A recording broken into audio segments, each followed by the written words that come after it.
Welcome back. Please get comfortable, take a deep breath, and allow yourself to relax. Tonight, I'll be reading Puss in Boots.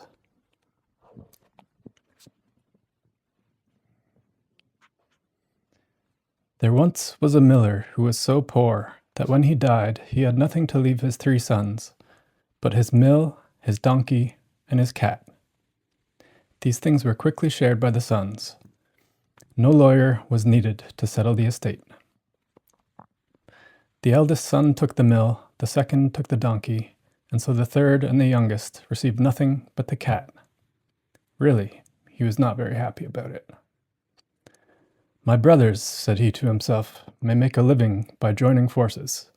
But what can I do? Even if I eat the cat and make a hat of its skin, I still will have to die of hunger." The cat, who pretended not to have been listening, heard all this. He spoke up seriously. "Don't worry, master.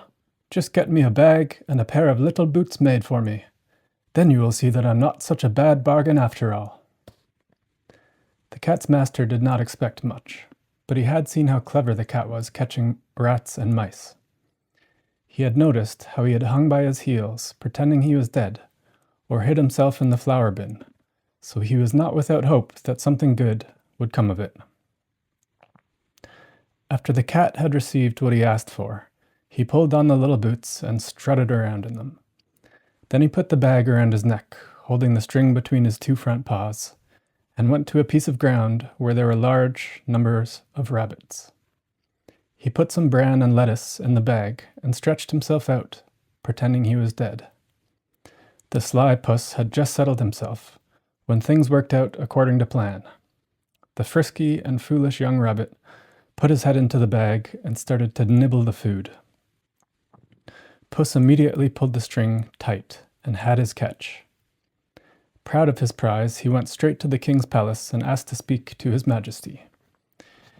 He was ushered into the royal apartment, where he bowed low and said to the king, "Your Majesty, I have brought you a rabbit from the fields of my master, the Marquis of Carabas," for that was the title which Puss had conferred upon his master. "Tell your master," said the king, "that I thank him, and that I am pleased with his gift." Some time later, Puss hid himself among tall grain, a place much visited by birds. He held his bag open until a couple of partridges flew in. Again he went to the palace and presented the birds to the king, who received them with even greater pleasure, and gave the cat a little present for himself. The cat continued doing this sort of thing for 2 or 3 months, each time taking game to the king as a gift from his master. Finally, there came a day when the cat learned that the king was to go for an outing along the riverside with his daughter, the most beautiful princess in the world. It was then that the cat said to his master, "The time has come. If you do what I tell you, your fortune is made. All you have to do is bathe in the river at a spot which I shall point out to you. Leave the rest to me." The young man had no idea what was going to happen, but he did exactly what Puss had advised. While he was bathing, the king came along, and the cat cried out, "Help, help! My Lord Marquis of Carabas is drowning!" At these cries, the king stuck his head out of the carriage window. He recognized the cat who had brought him so many appetizing gifts, and commanded his guards to hurry to the aid of the Marquis of Carabas. While they were helping the poor Marquis out of the river, the cat came up to the carriage and told the king that, while his master was bathing, some robbers had stolen his clothes, although he had tried to stop them by yelling, "Stop, thief!" at the top of his voice. The cunning cat had hidden the clothes under a stone. The king received the young man with great kindness and immediately ordered the officers of his wardrobe to run and bring one of his finest suits for the Marquis of Carabas. The rich clothes fit him extremely well, for he was a handsome fellow, and the king's daughter took an instant fancy to him. In fact, the young man had looked at her shyly but tenderly only a few times before she was completely in love with him. The king insisted that the young marquis enter the carriage and drive with them. The cat, delighted with the way his scheme was working, went on ahead.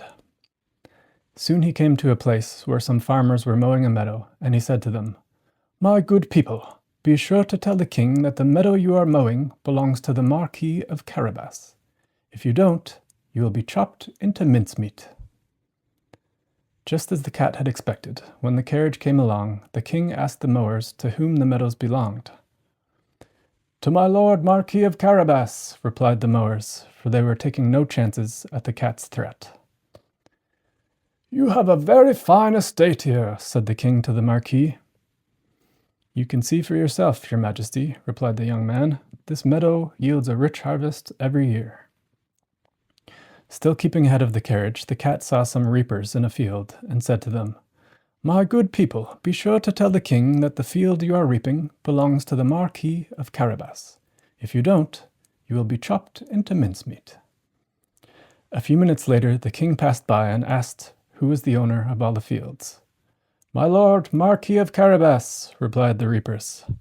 The cat, still going ahead of the royal carriage, told everyone he met to say the same thing, and the king was amazed at the size of the estate of the young Marquis of Carabas. Puss came at last to a large castle owned by the richest ogre ever known, for all the land which the king had passed belonged to this ogre.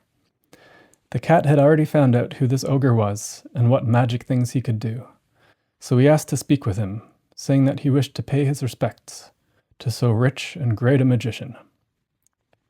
The ogre received him politely, at least as politely as an ogre could, and asked him to sit down. "They tell me," said the cat, "that you have the power to change yourself into all sorts of animals, that you can, for example, turn yourself into a lion or an elephant." "That is true," said the ogre gruffly, "and to prove it, I shall now turn into a lion." The cat was so frightened at the sight of a lion so close to him that he scrambled onto the roof, and it was none too easy for him, because his boots were not meant for walking on such a slippery surface. Soon the ogre turned himself back, and Puss confessed that he had been terrified. "Had I not seen that, I would not have believed it. But," continued the cat, "I've also been told that you have the still greater power to change yourself into the shape of little animals, that you can, for example, change yourself into a rat or even a small mouse. That must be quite impossible." "Impossible?" growled the ogre. "You shall see." At the same time, the ogre transformed himself into a mouse and scurried about the floor. The next moment, Puss pounced upon him and quickly ate him up. A little later, the king came along, saw the magnificent castle, and wished to visit it. Puss, hearing the carriage rumble across the drawbridge, ran out and said, "Welcome, your majesty, welcome to the castle of my lord Marquis of Carabas." "What, my dear Marquis," cried the king, "does this castle also belong to you? Nothing I have seen is finer than this courtyard and the stately building around it. Let us look at the inside, if you please." The Marquis gave his hand to the princess and followed the king, who went first.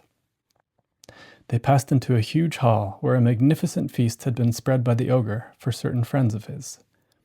The other ogres were afraid to enter the castle, now that the king was there.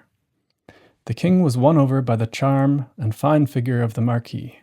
As for his daughter, the young princess had fallen madly in love with him.